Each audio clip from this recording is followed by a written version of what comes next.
Israel actually plans to exterminate the entire Arab Muslim population of the world. And the Muslims know this. And this is why their jihadism and their excesses have some basis in reality. They're trying to survive because they know that Israel simply is interested only in genocide and exterminating all the Arab people, bringing them under complete domination. And the Israelis are always exterminationists. Are they creating a Christian-Muslim war? Yes, that's all deliberate. See, there is no Christian-Muslim war. Now, I have filed legal papers in this town here before in a law case that I have going on, in which I say frankly that 1 billion Christians and 1 billion Muslims are now at a war to the death with each other, and the only victor will be the state of Israel, because Israel is getting rid of all of its rivals and all of its competitors at one fell swoop. It's a brilliant move, and it's also totally calculated and ruthless. Is the real enemy Israel? Yeah. Or Zionism, world Zionism. The state of Israel is nothing. It never has been. It's the tiniest state in the world, yet this is the most important state in the world. It's the most important state to the entire United States government because they put the interests of Israel before every other consideration, including the United States.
Well, Ezra is the dominant intellectual of the 20th century, and 4 of his proteges have been named have been given the Nobel Prize for Literature after he edited the work. And the first one is T.S. Eliot.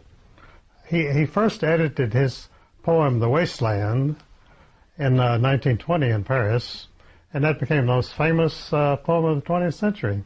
It's not mentioned very much today, but in the 30s and 40s, every college student could recite *The Wasteland*.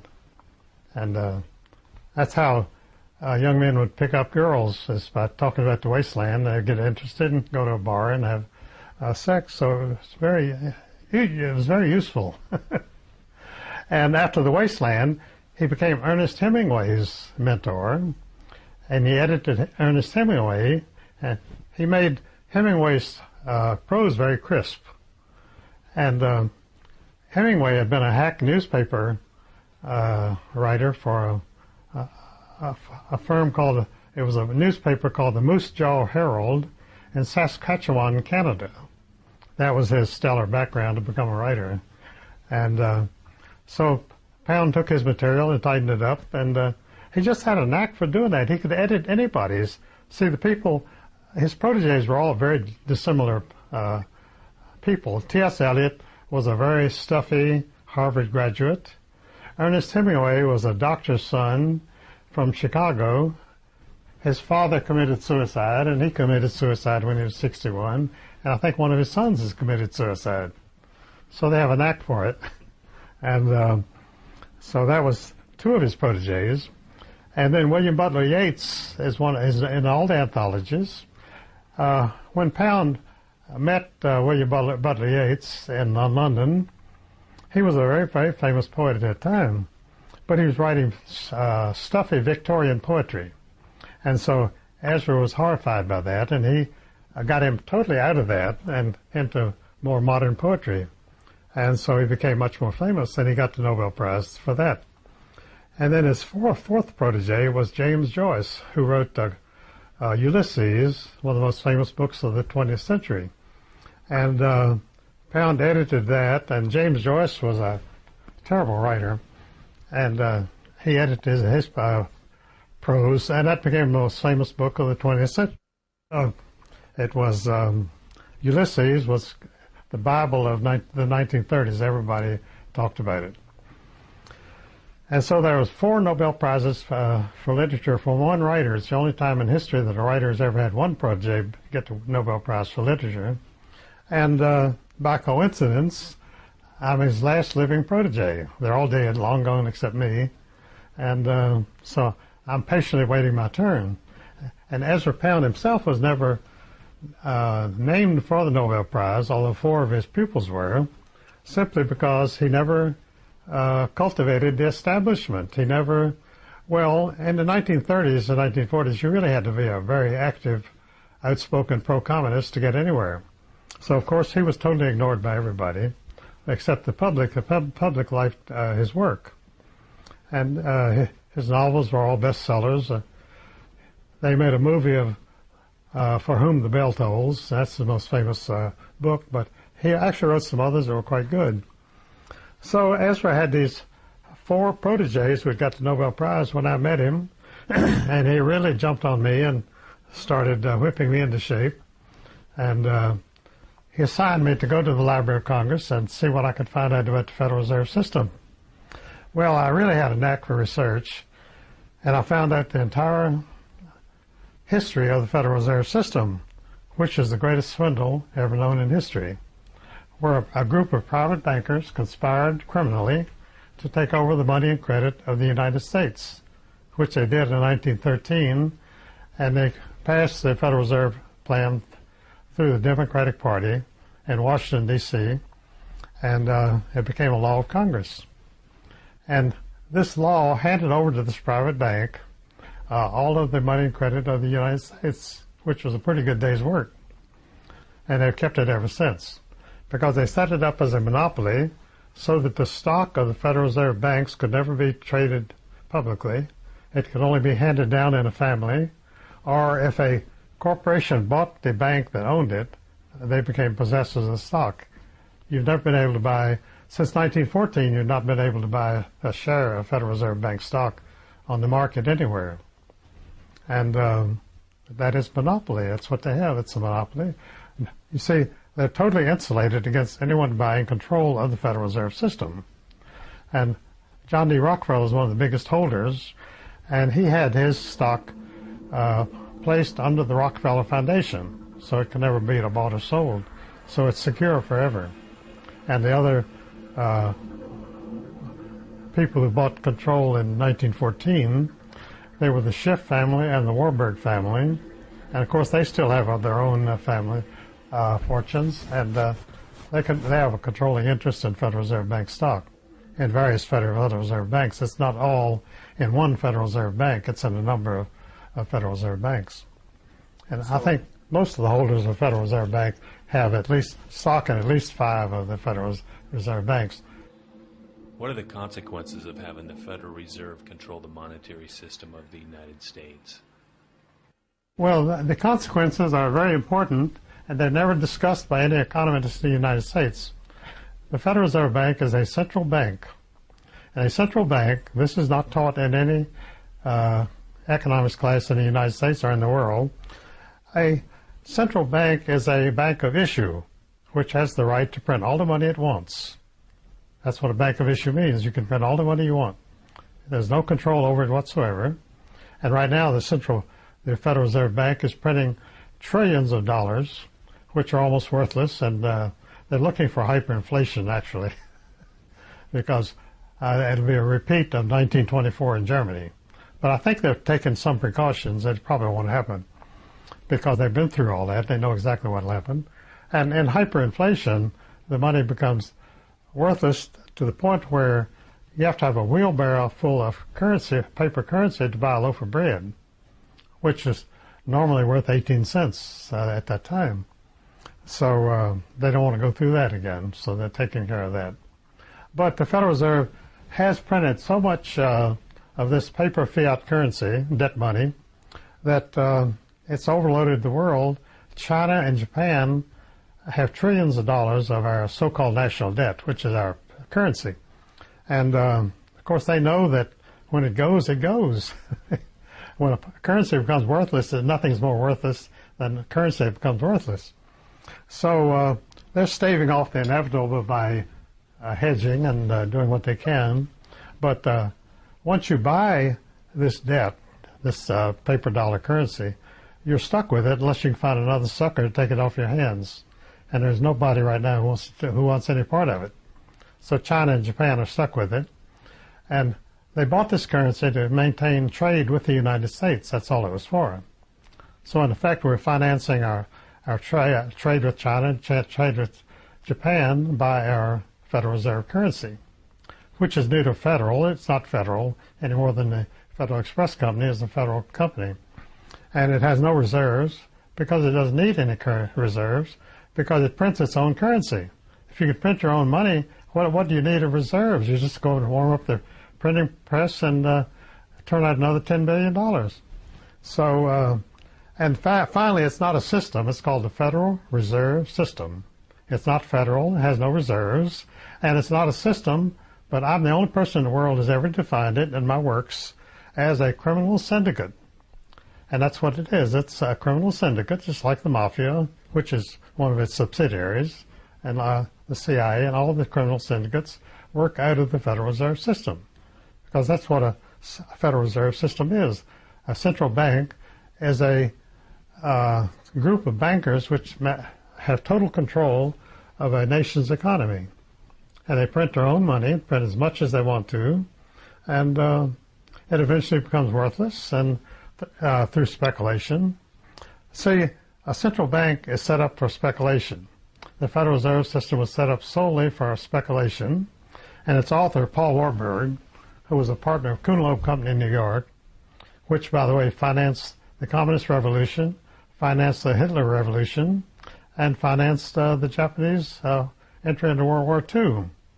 So I defined in my work that a central bank's principal role is for war finance, because war finance is the most profitable enterprise you can get into. And so if you're a banker, you're looking for the best investment you can make, which is a war. For instance, the Iraq War. Now, when they set up the Iraq War, Halliburton and Company, which is the oil production company, or an oil equipment company, actually, but it finances the big oil explorations. And they found out that, oil companies found out that a war is the most profitable investment you can have. During World War I, Rockefeller, out of his patriotic goodwill, upped the price of oil 5 times to the U.S. government. That's how we won the war. And that's how he became, he was already the richest man in the world. And the richest man in the world wants to become the richest man in the universe, which is your next step, and apparently he made that. So that's what it comes. People wonder why a billionaire wants more money. Now, H.L. Hunt's sons, 4 sons, each one of them started off life at 21 with $1 billion at that time. And as you can imagine, they haven't thrown it away. So they were, on paper, they're worth about $2 billion apiece at the present time. But who knows what their holdings are. How was the Federal Reserve set up? Well, it was set up as 12 districts. See, we had 48 states in the United States at that time. So you would think that the logical way would be to set up a Federal Reserve Bank in each state and have the 48 Federal Reserve banks. But instead, they carved the United States into 12 districts of their own, which they called Federal Reserve districts. And these 12 Federal Reserve districts are actually the government of the United States. They override the states and they override the federal government. And not many people know that. They don't know that this is the Federal Reserve System of the United States. the Federal Reserve districts. Why didn't the American people rise up or say something about it? They didn't say anything about it because it was a hidden conspiracy. Now I'm always called a conspiratologist, and people say I see conspiracies everywhere. But as I told a reporter for the Dallas Morning News a couple of years ago in a front page story, I said I've never had to invent a conspiracy in my life. There are more conspiracies than I can possibly write about.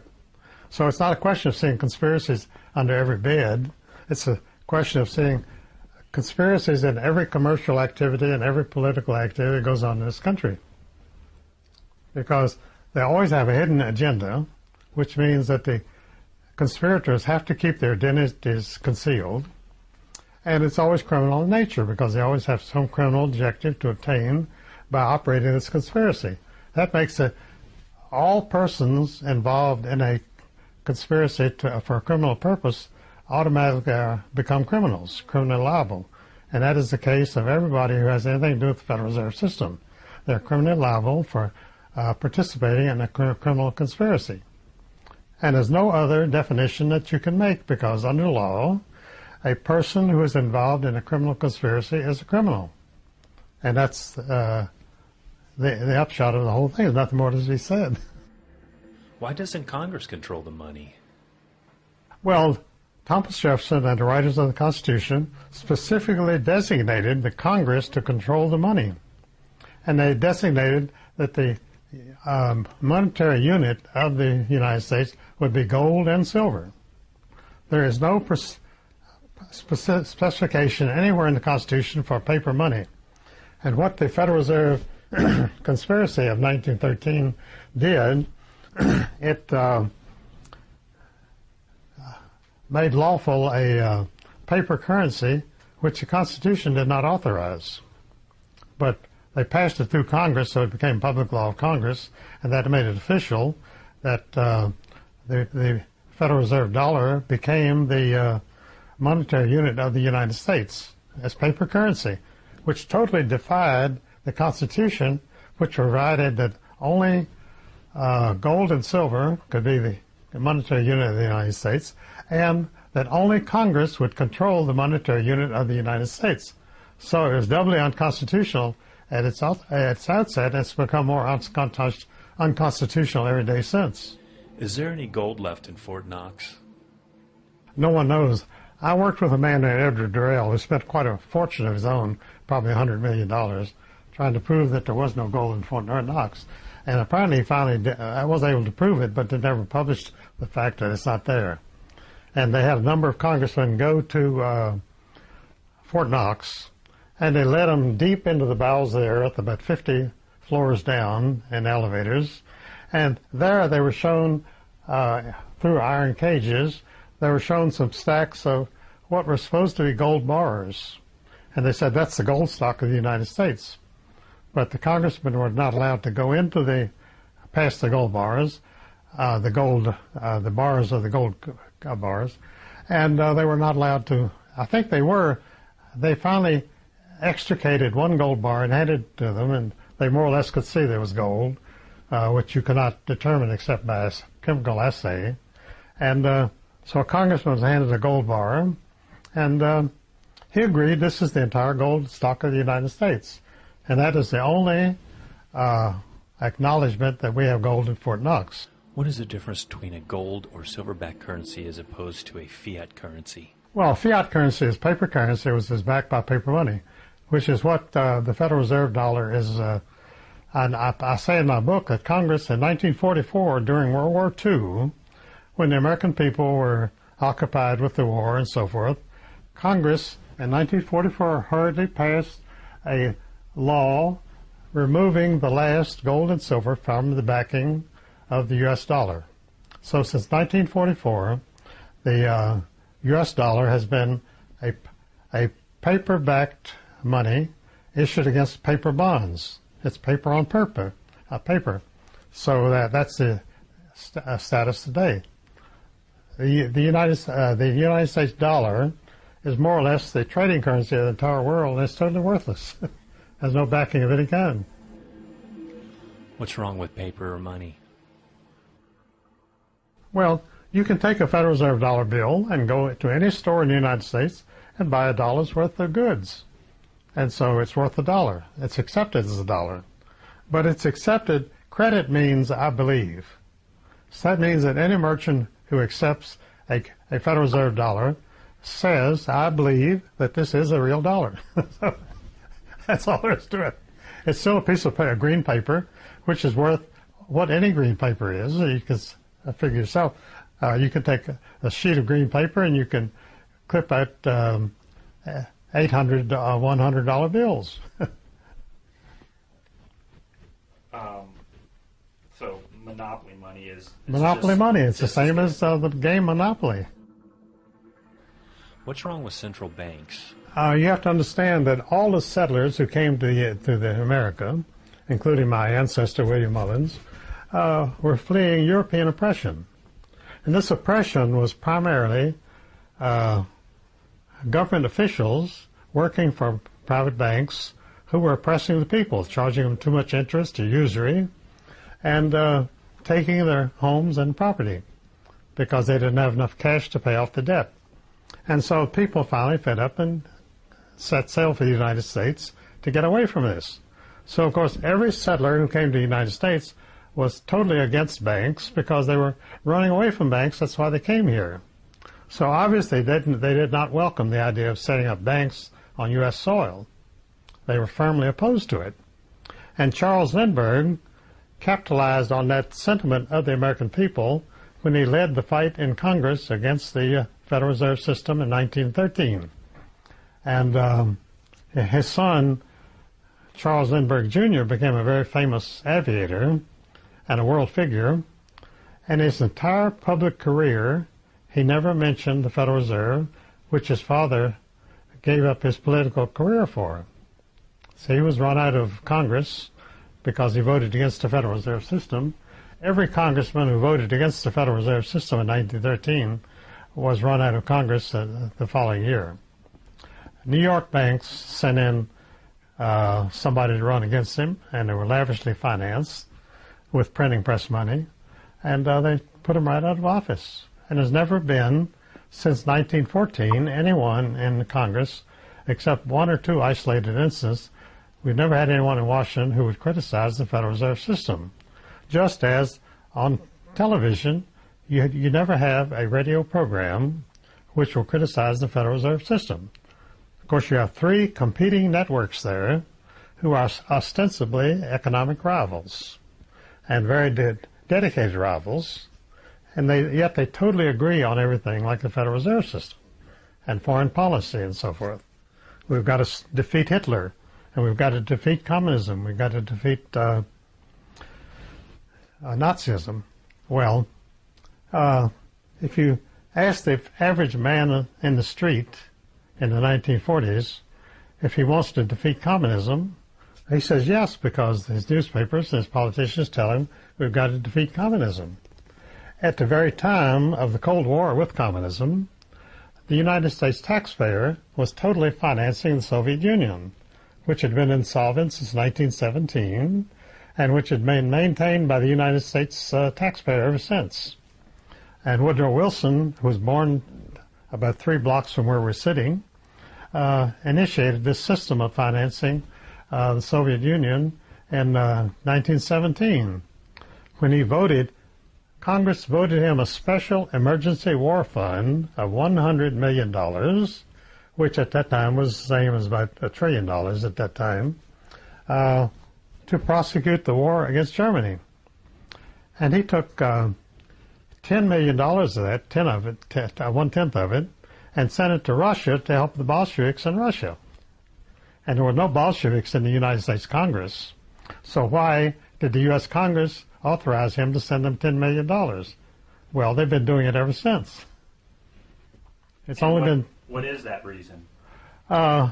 Because bankers consider communism and dictatorship as a good investment. A banker considers a dictatorship as a perfect government because everybody is totally controlled, and if anybody objects to paying high taxes or to paying debts, you can put them in a concentration camp or execute them which Stalin did in Russia, and which is the perfect system. No banker will ever tell you this. Well, David Rockefeller did during the 1940s. He said the reason he was so pro-communist at that time was because the communists collected their debts at the point of a gun, which he didn't say, but that's why they do it. And that is why dictatorship remains the ideal of all bankers. What is the main mission of the Federal Reserve System today? Well, my book, The World Order, goes into that quite extensively, which unfortunately is out of print. But I found out when I wrote that book that the main mission of the banks was to start wars. And I found out also that it's very difficult to start a war. If you want to start a war with Iraq, go out and try to do it. It's very tough. And it takes years of hard work. So Bush had a great advantage because his father was head of the Central Intelligence Agency and a worldwide drug distribution operation. So he had plenty of money and plenty of political influence. He had no problem at all to walk into Iraq, although Iraq had never fired a shot at the United States. You see, you declare war on another country when they invade your country and try to take your territory, there has to be some very good reason to have a war, because you can understand that it's very difficult to get millions of people to run out and kill each other when they have absolutely no bone of contention whatsoever. In fact, all the wars have had... See, that's why Ezra got into this entire thing, and that's how he got me into it.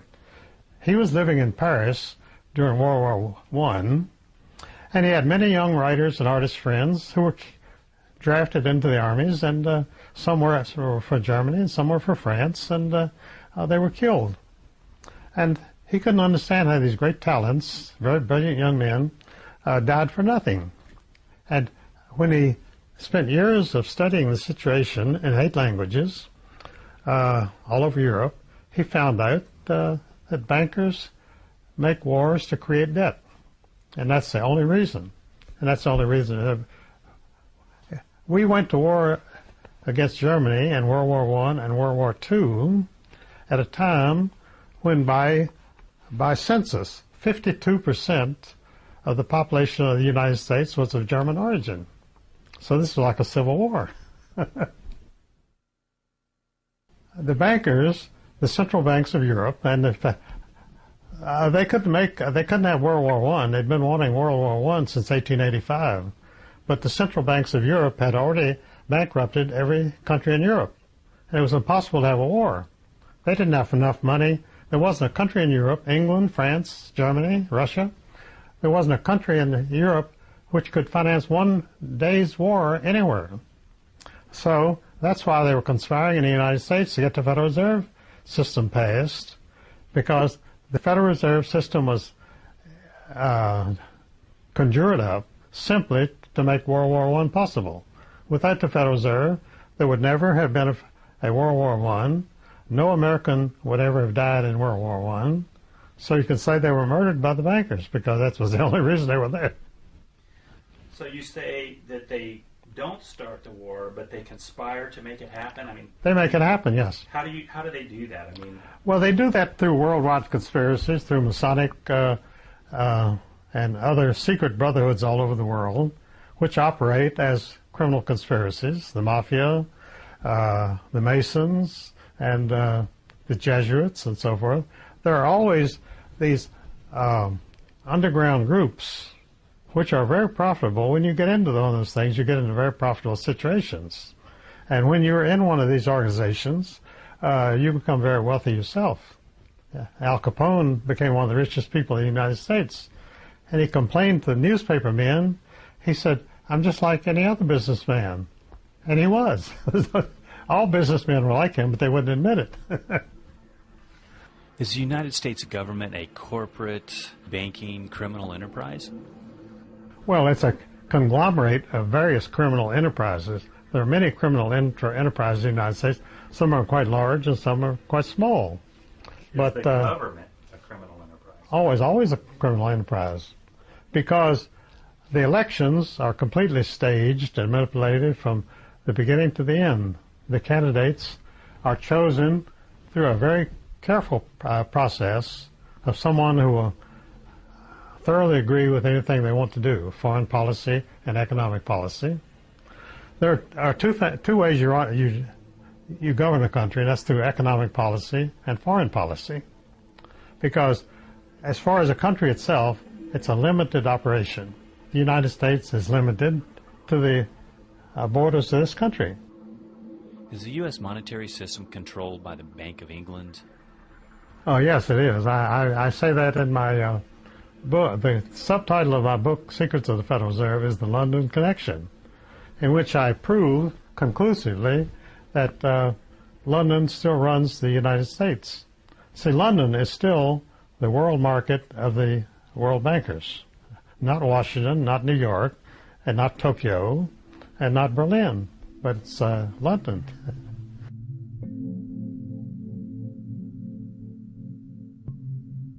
George Bush went public after I published this book. It'd been published for about almost a year, and I'd sold maybe 100 copies because I never advertised my books. They were never reviewed. Nobody paid attention to it.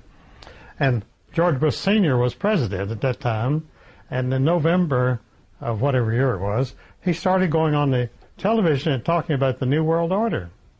And of course, the only book on the World Order was my book. So I sold out immediately, which was very disconcerting because I have no publishing company, and I had to go and print another edition. And so it's out of print again right now. But people are begging for copies. In fact, they sell copies on the internet for very large sums because it's the only book. What is the World Order? The World Order is a conglomeration of people who agree on the same goals, and they run the world. So it's a conspiracy of bankers and politicians and political leaders, and it's mostly it's what is loosely known as capitalists. And a capitalist is not a person who makes capital, he's a person who has capital. And he can make investments. That's what a capitalist is. And he makes investments that make money, more money. And that's all capitalism is. You invest in things that make more money than you have already. So when H.L. Hunt was the richest man in the world, he was buying whole radio networks. In fact, I helped him set up a television network. And he was going to have his own television network. At that time, there were still 3 networks. And he was going to set up a 4th because he had so much money that there was no problem for him at all to set up a television network. And it's a good thing for him he didn't do it because he would have been murdered if he had started his own television network. He wouldn't have lived 6 months because that is real power. They didn't care how much money he made, that he was the richest man in the world. But it's when you take over the levers of power that you become dangerous. And when he had his own television network, he could have ruled the whole world. So he would have been killed, there's no question about it. Why is it that people don't seem to care? Well, in the 1930s, scientists wondered how Hitler could rule Germany and Stalin could rule Russia. These were vast territories. He could rule them with practically no army. And the answer was they had discovered during the 1920s that adding sodium fluoride to the drinking water made the people very passive. Stalin found out that in his concentration camps, where you have to have guards, I mean nobody's there because they want to be, that by adding sodium fluoride to the drinking water to camps, or the gulags, he could reduce his guards by an average of 4. You only need 1 in 4, 25% instead of 100%, which comes to quite a bit of money.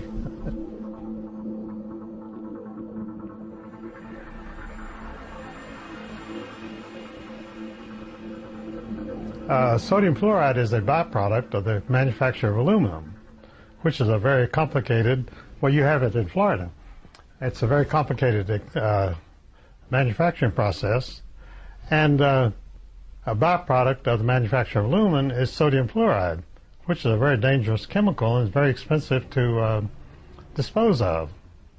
So somebody came up with the imaginative premise that maybe sodium fluoride could be used to add to water, and maybe it would help prevent cavities in children in their teeth. There was never any study conducted on this, and no proof whatsoever that this was true.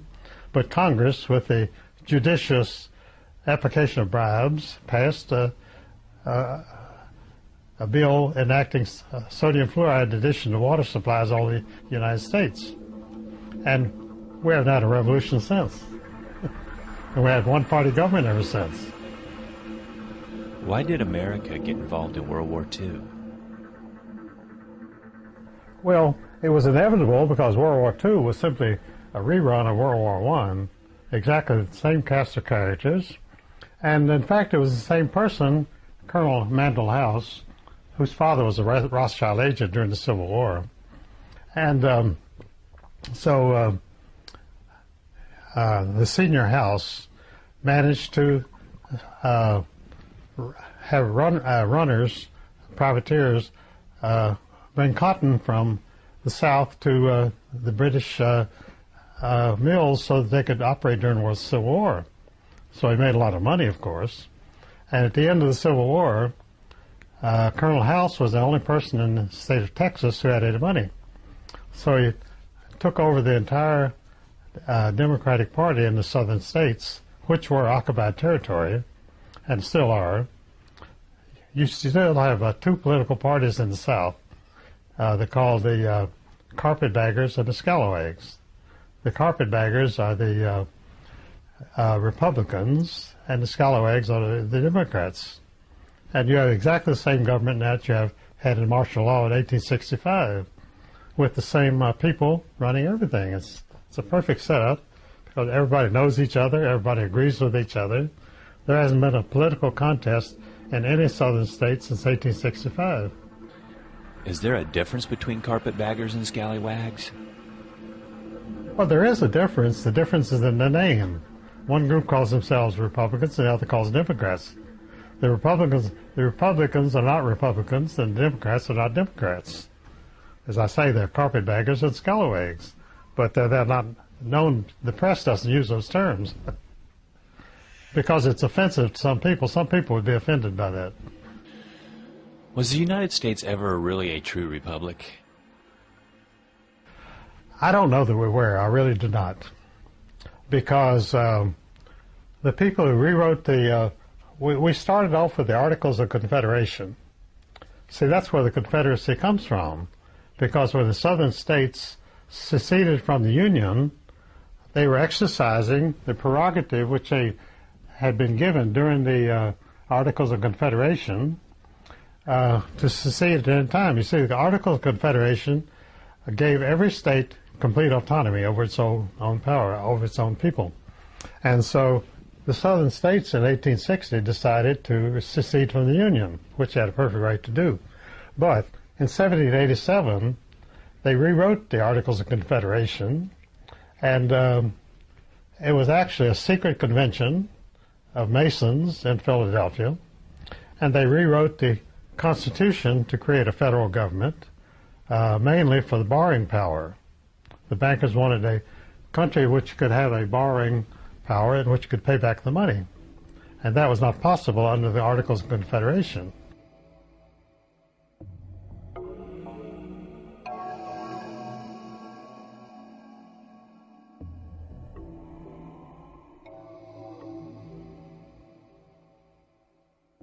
The United States colonies, when they won the American Revolution, they set up a governing document called the Articles of Confederation of the United States of America.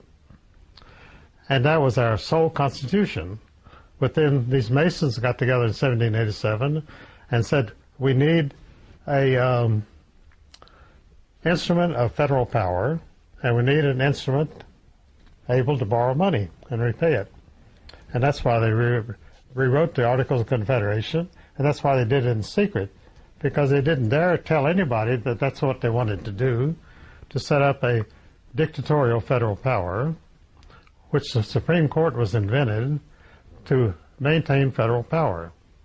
The Supreme Court always says that the rule of law is the United States. Well, the rule of law is simply the rule of bandits who will control the United States. That is the rule of law.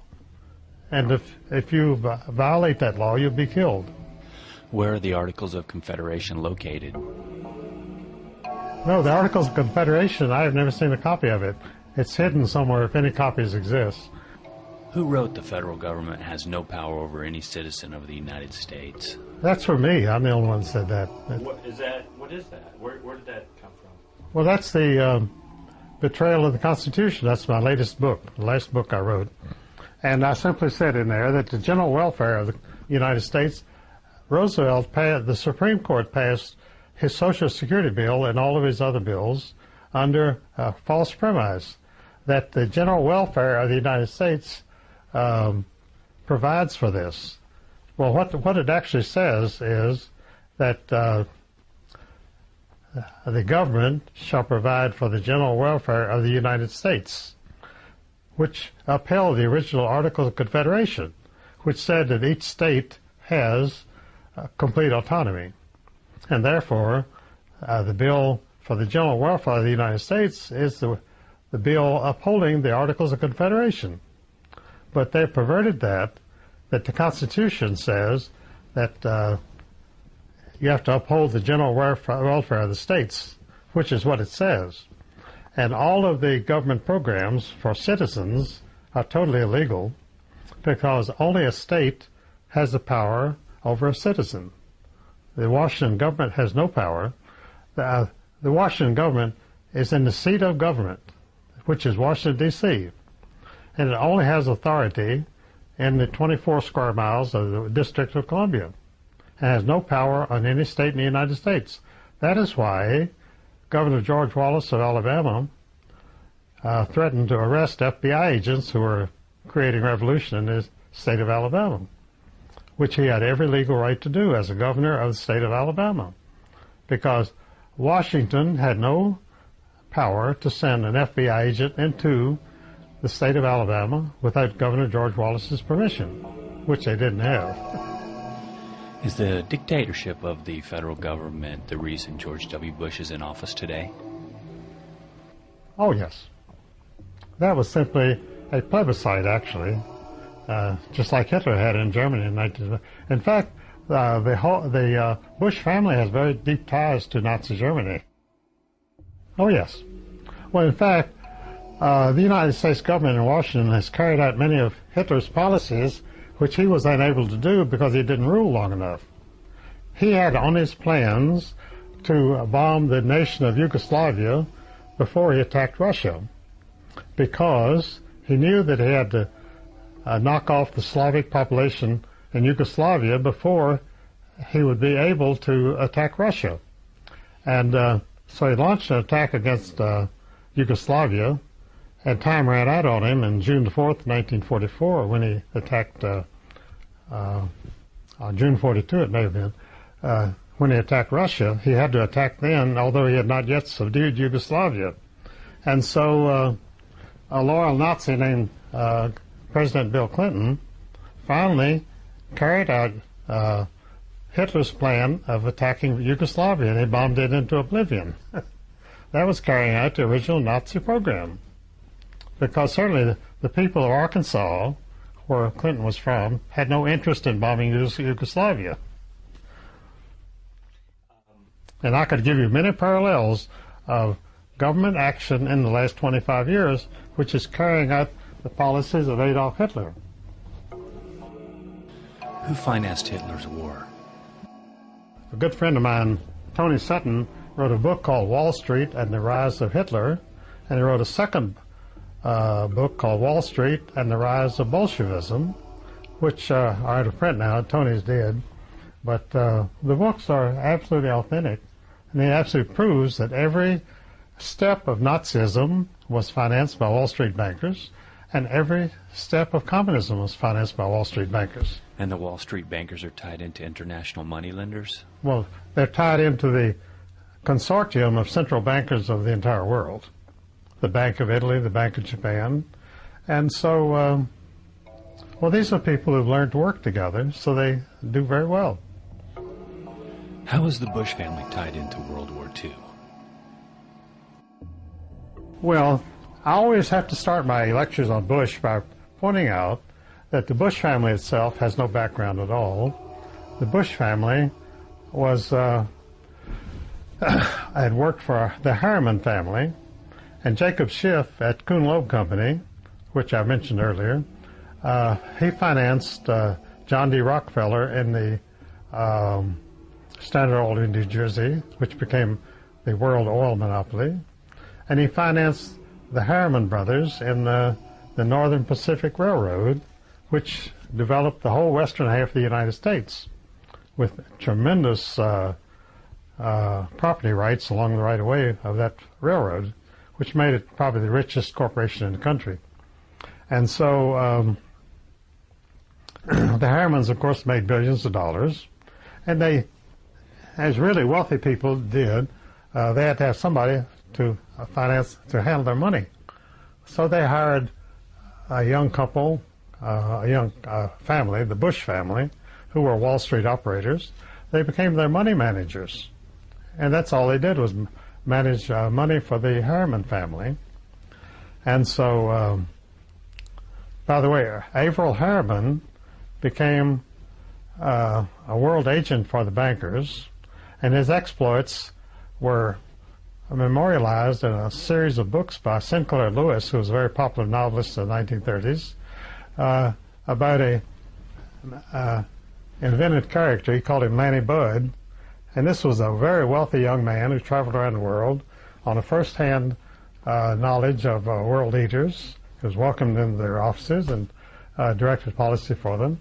And Averill Harriman actually wound up, from 1942 to 1944, Stalin had a nervous breakdown when Hitler invaded Germany, and they had to send Averill Harriman as the world agent of the world bankers to Moscow as ostensibly as U.S. ambassador, and he went into Russia and was the actual dictator of Russia from 1942 to 1944, because Stalin was totally immobilized by his nervous breakdown.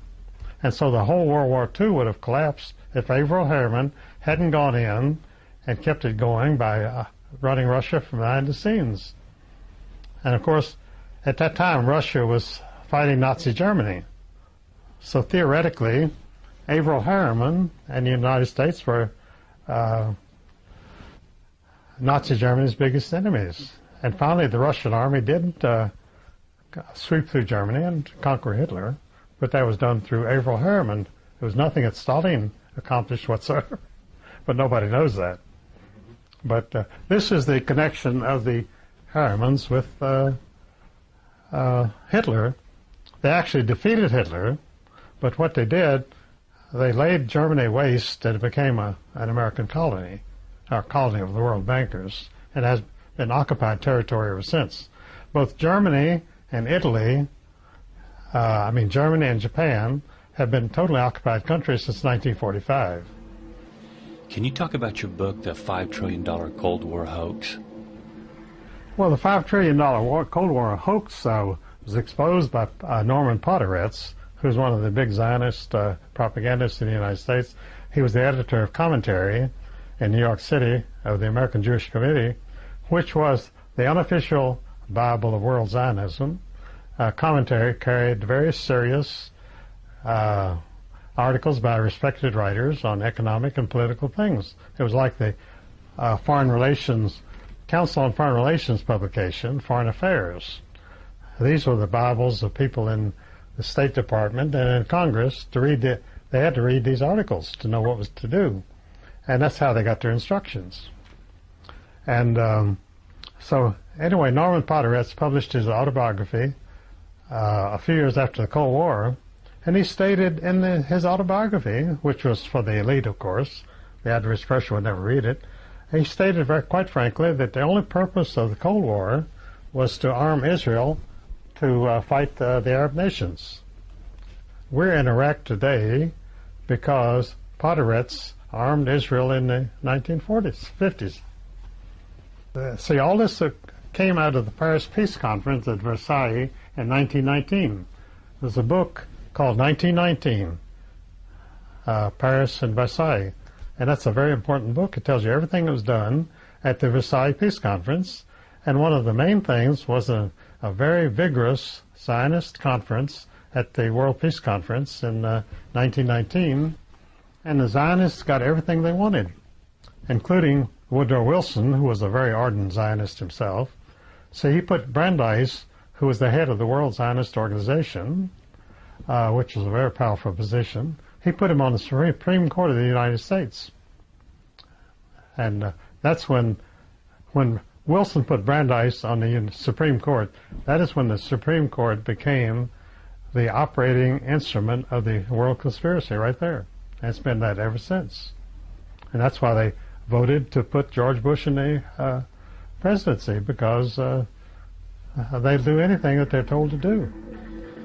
Could George Bush be indicted for war crimes? It's more or less disinformation. There is no indictment. There's no indictment going to be handed down. And all of these things are simply making George Bush more secure in office. He's almost ready to become president for life because there's no opposition whatsoever. The Democrats have been totally shattered. They have not a single candidate, and I don't know what they're going to do. And the Republicans don't even have a candidate. They're talking about McCain, who's the biggest phony in the United States. He's married to a mafia princess in Arizona, and he's rolling in money, and he has all the prestige in the world, and he has 100% media cooperation. You would think he's Frank Sinatra, because the media swoons every time McCain appears anywhere. Could Zionists make George Bush a so-called leader for life? Well, I think it could happen very easily, because we've elected puppets ever since 1900, when the bankers really took control. Well, he's got advisors who could change that very easily and then could know exactly how to do it. There's certainly certain regulations you'd have to follow, and you can make him president for life. Don't forget, Napoleon made himself emperor for life. Napoleon was a complete nobody. You got to remember that the American people are drinking fluoridated water every day, so they can't object to anything. It's very easy to do, because 9/11 was a step in the right direction, and they can repeat 9/11 at any time, like the Murray Building bombing in Oklahoma City, and the Waco Holocaust of burning a church, an entire church congregation alive in their own church, which Hitler never did in his worst years, but we welcomed it in this country. The CIA will support any dissident group, no matter how far out you are. If I had started a religious group or a political group at any time during the last 50 years of my career, I would have immediately gotten CIA support. What do you mean support? Financial support and political support. You'd be allowed to operate. And the FBI would not come in and shut you down tomorrow morning, because that is only done by orders from Washington. Well, they like to have fringe groups all over the country of any persuasion. They really don't care what you believe or what you do, as long as you do something. They're used to manipulate the population, because some people are going to be very enthusiastic about whatever goofy thing these people espouse, and other people are going to be fiercely opposed to it. So right away you've got opposition and conflict right away, which is just handed to you on a silver platter. You don't have to do anything. All you do is turn these people loose and have them attack each other, and you've got a war on your hands. Do you think the Zionists are planning a war in the United States? Oh, yes. Well, what I think that they're having problems right now, because the fluoridation of the water and the medical establishment has made the children in schools so passive, and the working people so passive, that they don't object to anything. They didn't even, there was no opposition at all to going to war in Iraq, which was the flimsiest thing we've ever done in the history of this country, because Saddam Hussein had never fired a shot in this country, and he had never posed any threat to the United States of America. There was not one American in the United States who was afraid of Saddam Hussein.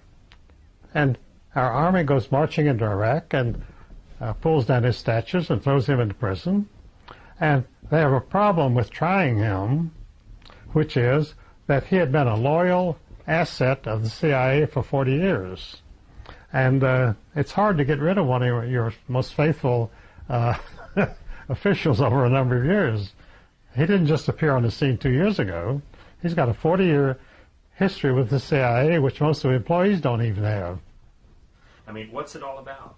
Well, all of the foreign policy organizations in the world, at the end of World War I, the Rothschilds organized a number of groups called, one was the Royal Institute of International Affairs in London. It's called Chatham House. And that is the think tank of all of Europe today. And although its headquarters in London, the real headquarters are in Brussels, which is the headquarters of the Lambert family, which is part of the Rothschild family. And Brussels has been running the world since, we had an ambassador to NATO for many years, because NATO, the North Atlantic Treaty Organization, was headquartered in Brussels. And of course, there was no coincidence that it was headquartered in Brussels, the headquarters of the Lambert family, which is part of the Rothschild family.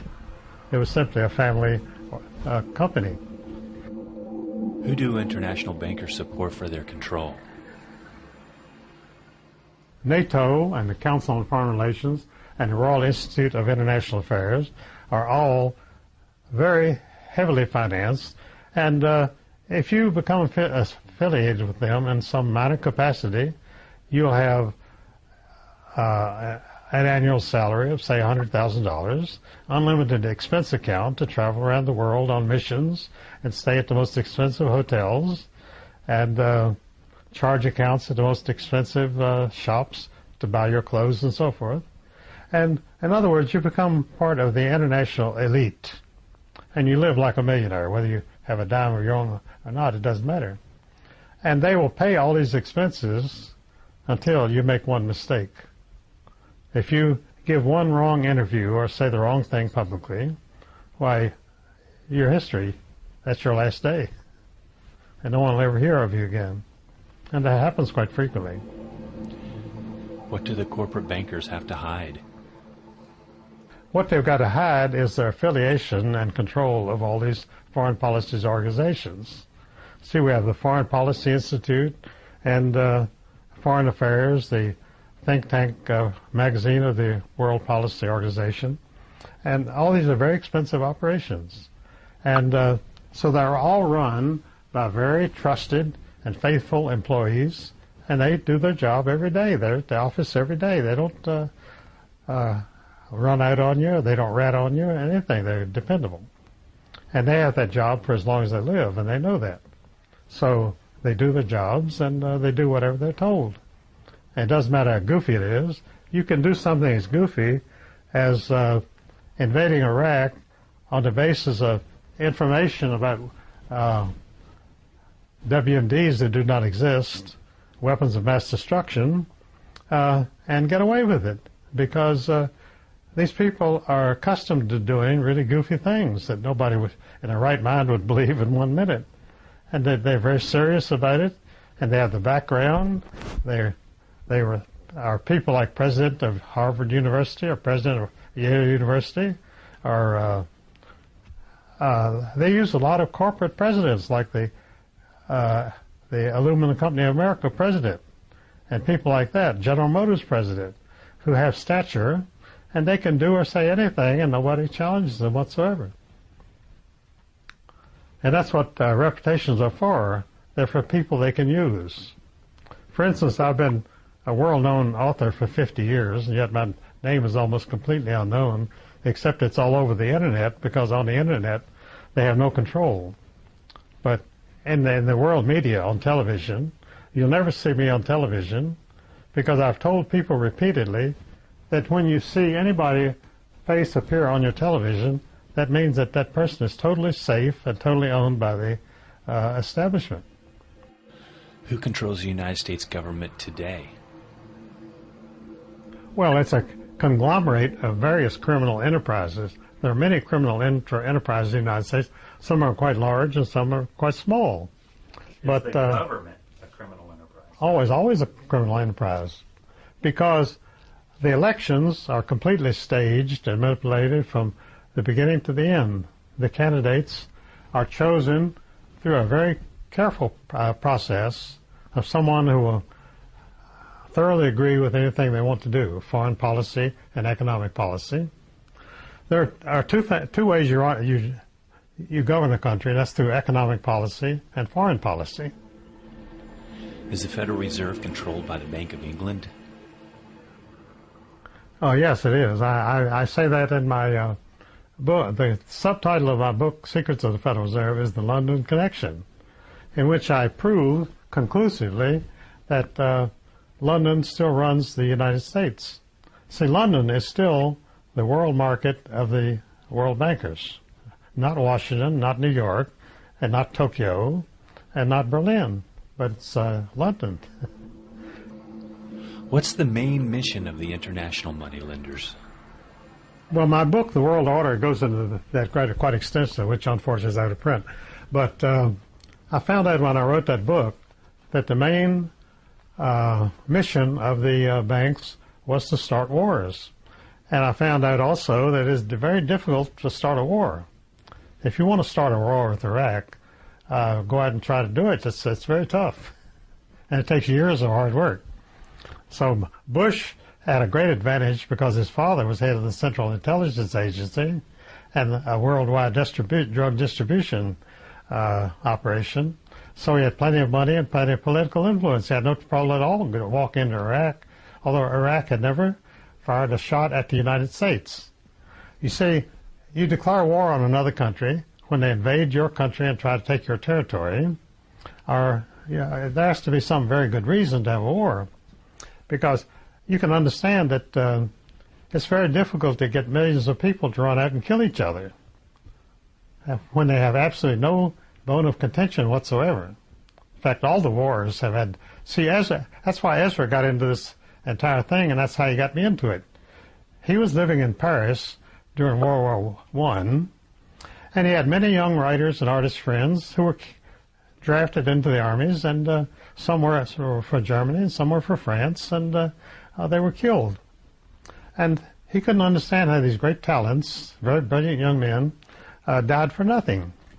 And when he spent years of studying the situation in 8 languages all over Europe, he found out that bankers make wars to create debt. And that's the only reason. And that's the only reason.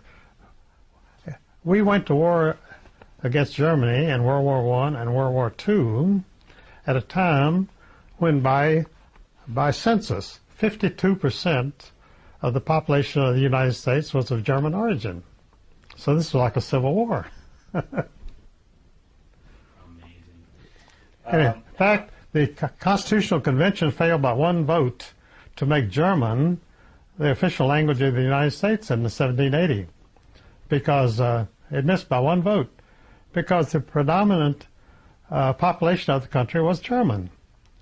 Although it was settled by the English and the French, the English and the French were both too aristocratic to go and live in the desert, a wild country like the United States. And so when Rothschild hired the Hessian troops to battle the American colonists, who were English colonists, and King George III realized that the American colonists would not fight against their British brothers, who were troops from George III from England. And so he had to go to Germany and hire the Hessian troops, who were mercenary troops.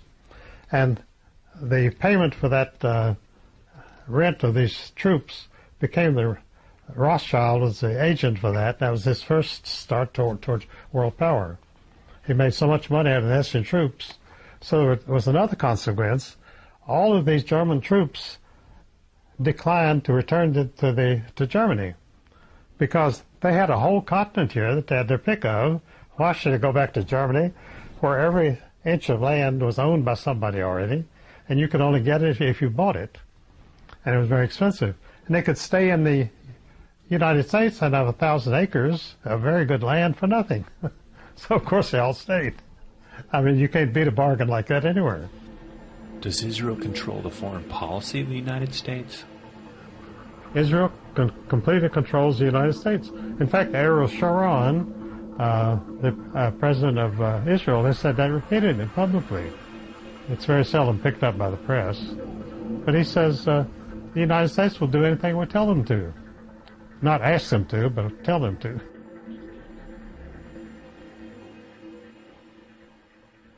When Zionism was first proposed in the early 1920s, you see, during World War I, they got the Balfour Declaration for a national home for Israel, and that was pushed through the British Parliament by Lord Rothschild. And because it was such a raw deal, because nobody in the world wanted a national home for the Jews, particularly the Jews, because they lived very well as a parasitic people all over the world, and they didn't particularly look forward to the idea of being confined to one country, which of course they never have done. And so most of your prominent Jews, including Jacob Schiff of Kuhn-Loeb Company, who bankrolled the Bolshevik Revolution in Russia, Jacob Schiff from 1920 to 1926 was an outspoken anti-Zionist. He believed that it would be suicidal for the Jewish people to have a national home, which of course they would have to be loyal to, as opposed to the freedom that they enjoyed, which was to be a citizen of every nation in the world, which was ideal for what they wanted to do. Can Zionists destroy the world? The Zionists have brought the world to the brink of total destruction, economic and natural resources and everything else. You see the skyrocketing price of oil and the skyrocketing price of real estate in the United States. This is a activity which can't go on at this pace long in a few weeks more, and everything's going to totally collapse. So wiser heads, of which are very few, realize that you can't keep going like this. But the bankers and the people who are making the money wanted to keep going like this, because when you're making trillions of dollars, you don't want to quit. It's an addiction. And so they'll keep letting this go on a few more months and see what turns up.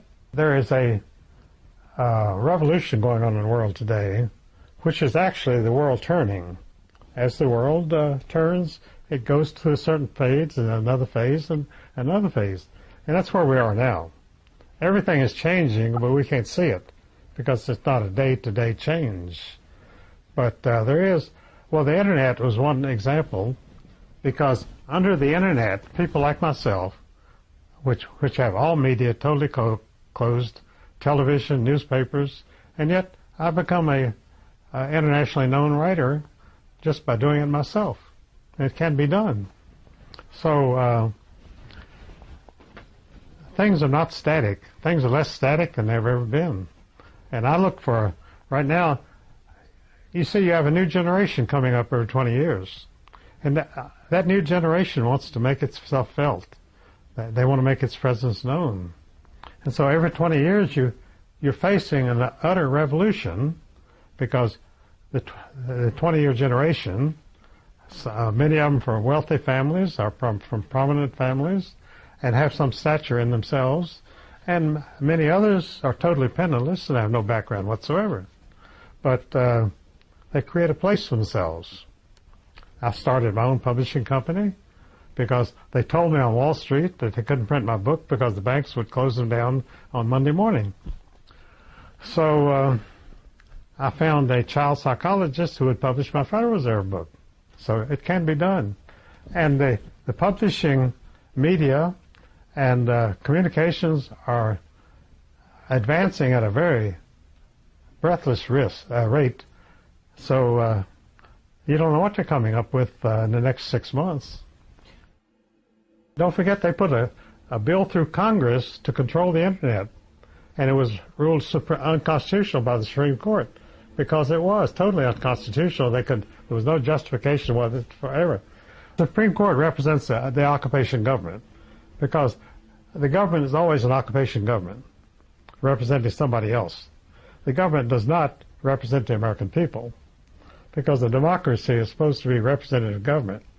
Now, Washington today does not represent any American, except in a very tenuous way. Was 9/11 an inside job? 100%.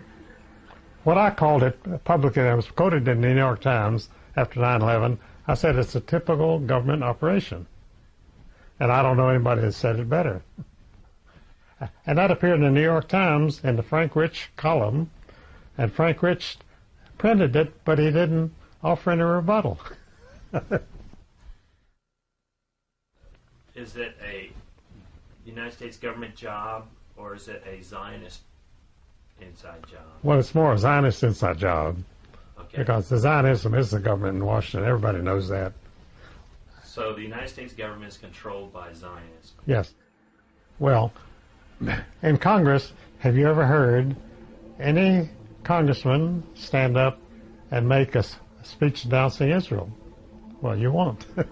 With that said, and these bankers know that, their time could be limited, no Yes. matter how much money they got, what would they be capable of? Well, right now they're capable of staying on top of the current, and they have enough money to buy into anything they want to. So they're trying to keep control. But of course, they have no control over the internet. Anything can come on the internet. And so they're just trying to ride it out.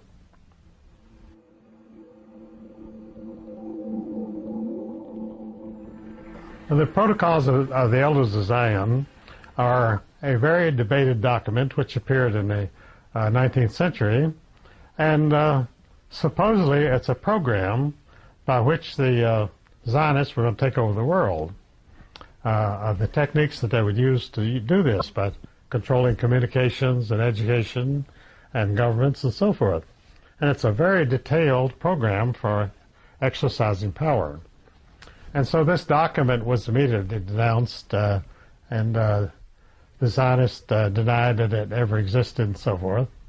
But it was finally brought before a court in Basel, Switzerland, and a judge ruled that the Elders of Protocols of Zion was a forgery. And of course, a forgery is an illegitimate copy, an unauthorized copy of a real document. So the judge's ruling that the Protocols of Elders of Zion was a forgery established that there was a real document somewhere called the Elders of Protocols of Zion, although none was produced. And so ever since then, whenever you mention the Elders of Protocols of Zion, they say, well, that was ruled a forgery by the court in Switzerland. And it was ruled a forgery, which meant that it was a copy of a document that it existed somewhere. I mean, when you forge a check for $100, there has to be an original check somewhere for $100 that you forged. So the Elders of Protocols of Zion is the same thing. The fact that the court ruled that there was such a document meant that there is such a document somewhere and is eventually produced. Henry Ford was the most famous publisher of the Elders of Protocols of Zion, although it's been published in millions of copies ever since 1870. And the reason that Henry Ford published this, as you know, he was an automobile maker, and the fact is he was a very successful manufacturer of automobiles, and because he was so successful, he became the richest man in the world in 1927. The New York Times named him as the richest man in the world. Well, as the richest man in the world, he became fair game, so bankers set about trying to buy control of his stock and control of his company. And he needed capital to expand. He was expanding so rapidly, he needed a lot of capital. He needed hundreds of millions of dollars to keep his motor car company going or to sell it to somebody else. So he tried to borrow the money from Kuhnloeb and the Wall Street bankers, and they told him they'd be glad to lend him the money, but they wanted controlling interest. In other words, he had to give away the company. It would no longer be his. So he was very indignant about that because he was a Michigan farmer, and he didn't like being robbed. And so he began to publish articles about these Jewish bankers that tried to rob him, And he made a crusade out of it. He launched a newspaper called the International Jew, which became a series of books, which I think were 9 volumes, which told the background of the Jews as white slavers. They were very active in slavery. They brought slavery to America. And their adventures in alcohol. They were behind the, after Prohibition, they became the biggest liquor manufacturers in the world. Most of it was cheap whiskey, which was cut with raw alcohol, which blinded hundreds of people and killed many thousands more. And it was typical of their operations because killing people wholesale seems to be a get-rich-quick idea that if you can kill thousands of people, you're going to be very rich.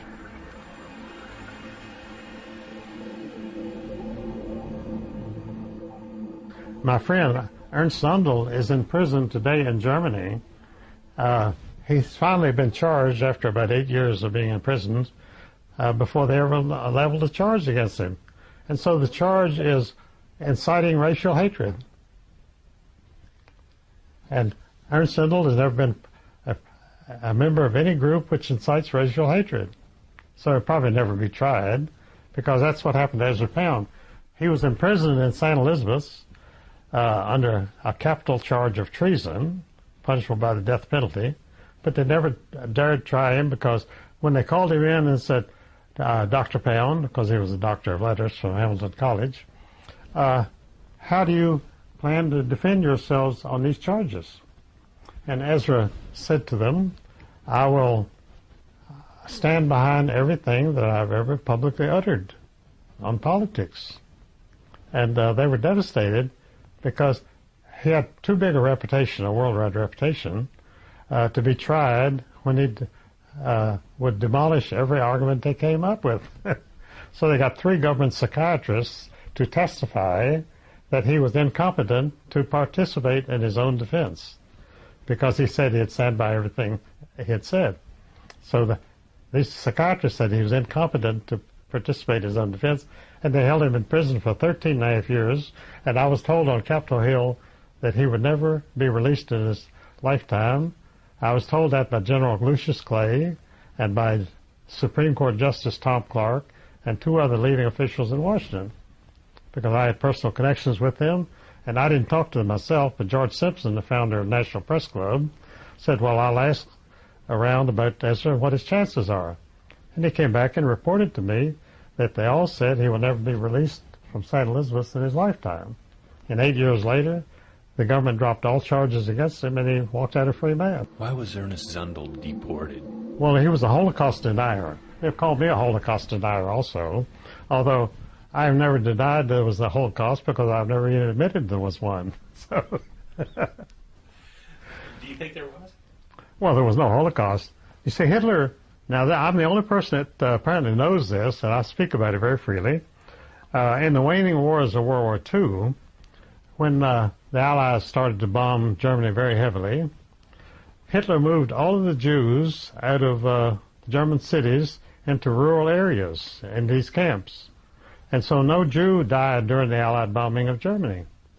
And that was he was holding them as a bargaining tool because he knew he was going to lose the war, so he could negotiate the terms of surrender by the fact that he had saved the Jews from extermination. So now he's known for the fact that he exterminated the Jews. So the Zionists flipped all this around? Oh, they flip everything around. In their favor. For the name hate monger, which they've called me many times, and a hate monger is a person who criticizes Israel. That's all that matters. That's the only definition of a hate monger. Is there a difference between a Jew and an Israeli? Oh, no. Because the Jews are the occupants of Israeli. Although the Palestinians lived there, it was originally their land, but they were dispossessed, and so they're not considered as existing. Right. Palestinians have no rights according to Israel. I think according to Israel, nobody has rights but Jews. Well, they have a perfect claim because they say God gave them a real estate deed to the property. and which they refuse to show anybody, but it's considered valid. Are the Jews God's chosen people? Well, that occurs in the Old Testament. I don't know how often, but the Old Testament also contains many pages of denunciations of the Jews by the God and threats to punish them for their transgressions. It's about 50-50.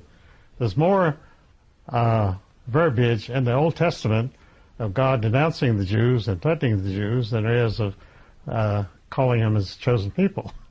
Well, what's the difference between a Christian and a Jew? Theoretically, biologically, we're the same people. We're human beings. Well, the Jewish people, according to my book, The New History of the Jews, the Hebrews got their name from Habiru, Habiru. And Habiru meant bandits in the Old Testament. So these people were known as bandits all over the Middle East. But the Jews have their own book, which is called the Talmud. And in the Talmud, which is the Jewish Bible, they continually denounce Mary as a whore and a prostitute, and Jesus as a madman, and sometimes as a homosexual. And so it's totally anti-Christian. But they've never bothered to explain any of these accusations. But they're rabbis studying this for all their lives. So they apparently conclude that it's absolutely true, and there's no apology for using those terms. And of course, 1 billion Christians who have some belief in Christianity resent this very much about Mary and Jesus being all these foul names. So this is done simply to keep passion stirred up between the various religions. Is the CIA controlled by Zionists? Well, my book, The World Order, has the only history of the CIA. I went through at least 6 histories of the CIA, which were between 800 and 1,000 pages apiece. And from that, I got the entire history of the CIA. And I have it all in 10 pages in my book, The World Order. I'm sorry I don't have one with me. But as I say, this so-called friend carried off a copy about a month ago. I told him, I said, this is my print copy. I got to reprint this book. And he said, I'll get it back to you in a week. And I haven't heard from him in 3 weeks. Tell me about that. How does that start in your book, and where does it go? Well, I give the entire history of the CIA, which was formed in 1940 in London by the British General Staff.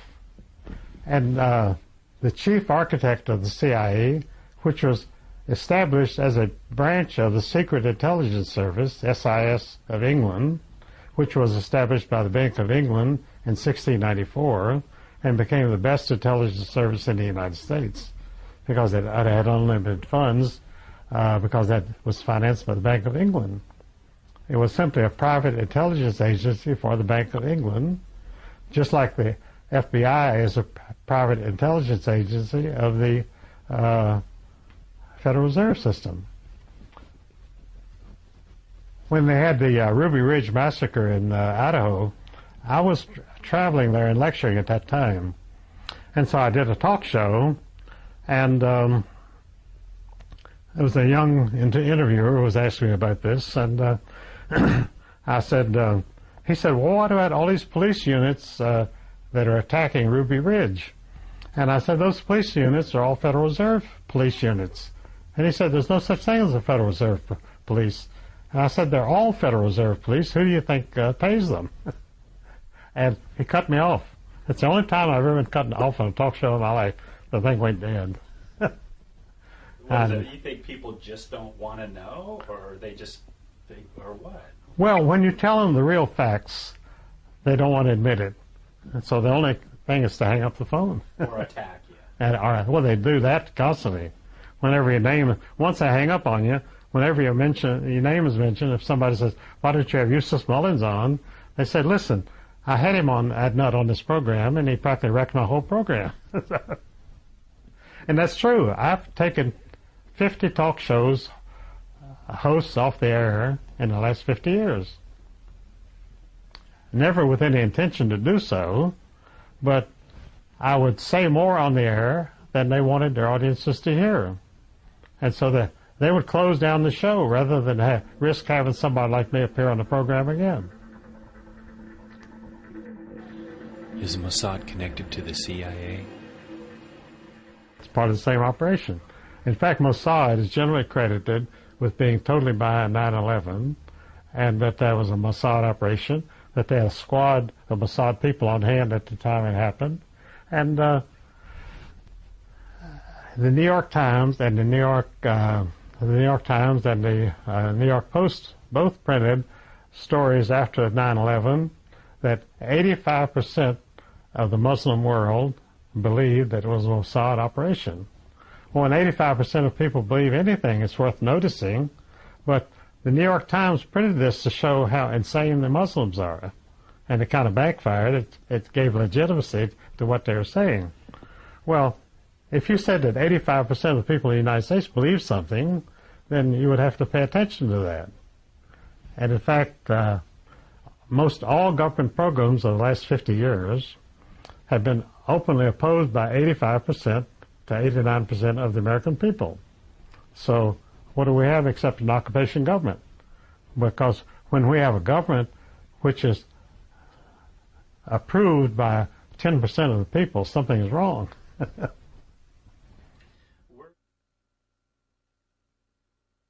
You said that Zionists were on hand during 9/11. Where were they? They were in the buildings around there. They were directing operations, and they were filming, and they were recording, because they wanted a record of this situation.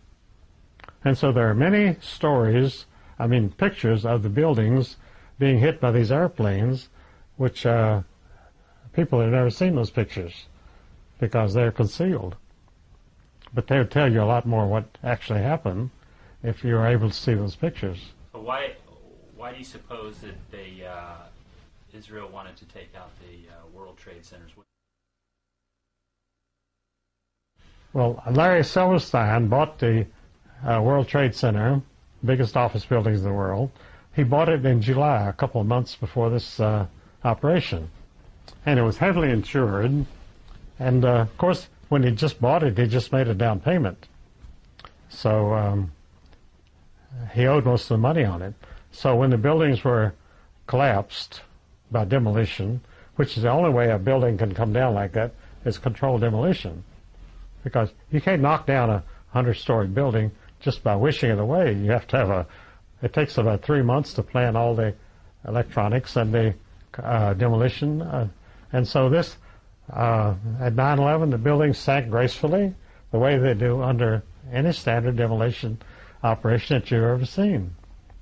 What's the point? What was the point in them taking the building down? Well, it changed the world. That was the point. How so? Well, the papers said that our world has changed forever and never be the same, which is a very remarkable goal. Just by blowing up 2 office buildings, you change the world. What did they get out of it? Well, they got, first of all, national panic. Second, total government control. And the war on terror, which will go on forever, because we're going to be terrified forever. So there'll always be terror. Terror is the most wonderful thing. I wrote an article, which is on my website, called The Necessity for State Terrorism, in which I conducted an imaginary interview with Joseph Stalin, in which he explained why state terrorism was necessary. And the Bolsheviks, for 70 years, they killed an average of 1 million people a year, which is 70 million people. And that was done without a peep from anybody. Nobody has ever been charged with a single murder. You can kill 1 million people a year, and there's no blame attached to anybody. Look at this last attack in London. They put a little bomb and a little... Who did? Well, I don't know. Supposedly Muslims did. But it looks like a standard Mossad operation, because I don't know why any Muslims wants to bomb the London subways, because they ride it to work every day. Okay, so Israel attacked the United States on 9/11. Yes. And they got Iraqi oil. Yeah. They got they're going to have Iran oil. Yes. They're going to have Syrian oil. And Saudi Arabia. And we kind of got that now, but in a kind of roundabout way. Well, Saudi Arabia apparently has been playing a double game all the way, because the Saudi princes have always banked their money in Switzerland, apparently with Jewish banks. So the so-called Saudi billions are apparently completely controlled in Switzerland by Jewish bankers. The central bank mechanism has enabled the Jews to control all the banks of the world, because central banking is just that, centralized banking. That's all central bank means, that it's centralized banking. And if it's centralized, the Jews can come in from anywhere in the world and gain control of it. So they control through debt.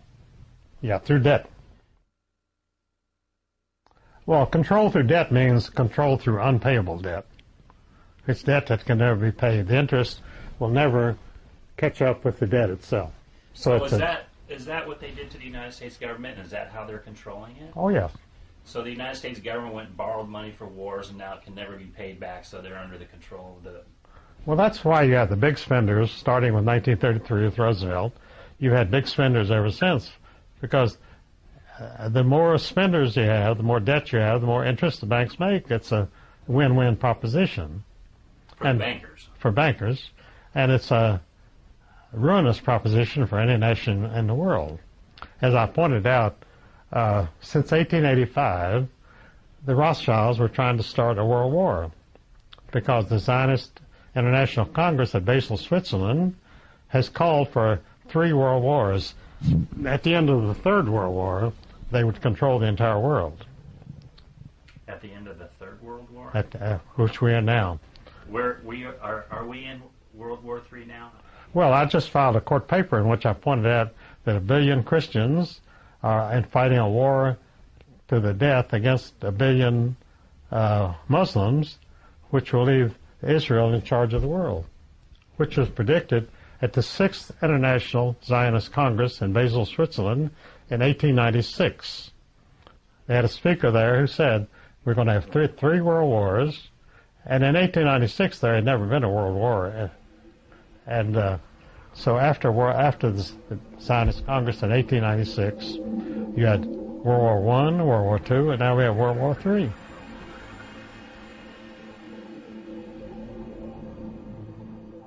Jewish people feel like they can be safe only if they control the world, because they have developed a mythology throughout the world that no matter where a Jew goes, he's going to be killed by somebody, and that everybody hates Jews and everybody wants to kill them. Well, you won't find that.